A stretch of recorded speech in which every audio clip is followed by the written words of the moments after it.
Right, question 8 on the foundation paper 2. James is looking at this set of numbers.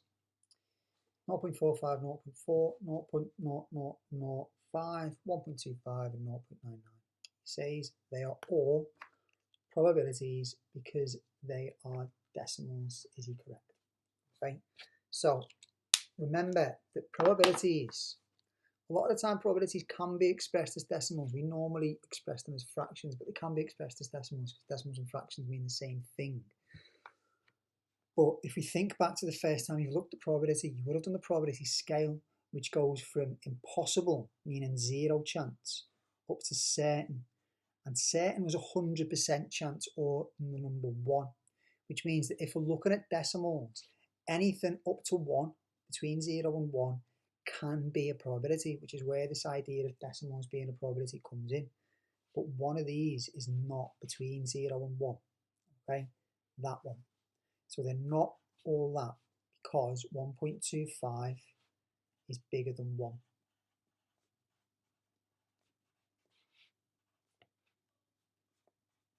Which would mean that there's more than a certain chance. And that can't be true. Something is either certain or it isn't. You can't have any more than certain.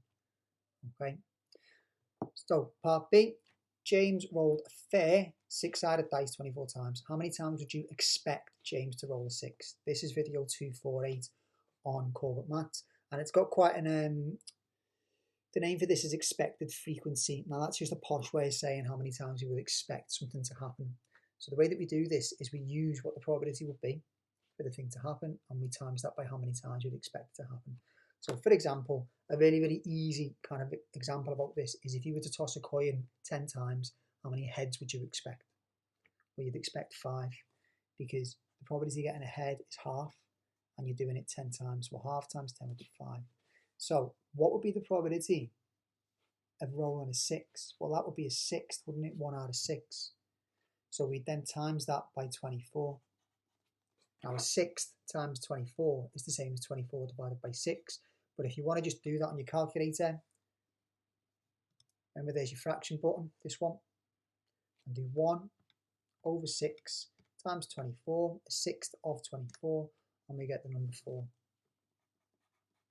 Okay, so we would expect 4 6s if we did it 24 times. Right, part C. Diagram shows a fair 4-sided spinner and a fair 6-sided spinner. By the way, the word fair just means that it's not biased.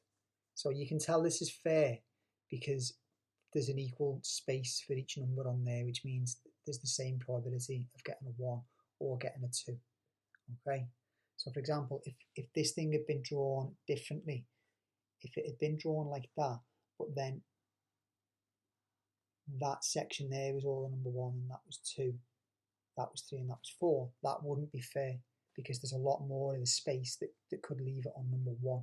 So 1 has a bigger chance there of getting all the other ones, whereas 1's got the same chance there of getting those. That's what fair means. Okay. Which spinner has the greatest chance of landing on a 2? Well, let's have a little look. This one, that's 1 out of 4, isn't it, of getting a 2. This one is 1 out of 6. So which one is the bigger chance? Okay. Well, it's 1 out of 4, isn't it? Okay. A quarter of something is bigger than a 1/6 of something. If I take a cake, if I take 2 identical cakes like that, if I cut one of them into 4 bits and I cut one of them into 6 bits, which bit of cake would you want? Would you want the quarter or would you want the 1/6? You want the quarter because that's going to be bigger. So it's the 4-sided one there. Okay. And then part D, Jago is using a spinner. The spinner can only land on one of the colours purple, red, blue, orange or yellow. Probabilities of yellow and purple occurring on any spin of the spinner are shown in the table. So it's 0.33 and 0.25. The probabilities of the spinner landing on red, blue or orange are all equal. Complete the table. Now, what you have to remember, whenever you get these things, the table always adds up to 1. Okay? So if we add these two things together and take it away from 1, it gives me what's left between those 3. So I'm going to do 0.33 plus 0.25, again on the calculator, 0.33 plus 0.25, and that gives me 0.58. Remember to turn it into a decimal by pressing that SD button. And then I'm going to do 1 minus 0.58. So 1 minus, I'm going to press the answer button because 0.58 would have been stored, and that gives me 0.42. Okay, so what that tells me is that these three things all add up to 0.42. So how do I figure out what they each must be? Well, because we know they're all equal, I can just share them equally. And there's 3 spaces to fill, so I'll just divide that by 3. There's me 0.42, divided by 3, and that gives me 0.14. Okay, so that's going to be 0.14, that's going to be 0.14, and that's going to be 0.14. Okay, so let's have a little look at the mark scheme for this question then. So part A indicates no and explains that probabilities should be between 0 and 1. Okay, so no bigger than 1, so that's fine. Okay, so I'm getting my B mark there for that one. 8B, a sixth of 24 equals 4 times. Again, the reason that's in brackets is you don't have to write that down for this one. It's only a 1 mark question. You have to get 4 to get that right. Okay, right, part C indicates 4-sided spinner and explains a quarter is greater than a sixth. I should have said that on there, shouldn't I? Okay, so actually my working out there, I wouldn't actually get the mark for that. Okay, I'd have to say down here, I haven't said that, have I? I'd have to say a quarter is bigger than 1/6. They might be nice to me in an exam. They might spot what I'm doing there and say, all right, he is explaining it. But technically they're using the mark scheme. I wouldn't actually get any marks for that. Okay. So notice indicates and explains. Okay. So that's what you'd have to do there for that one. And then part D.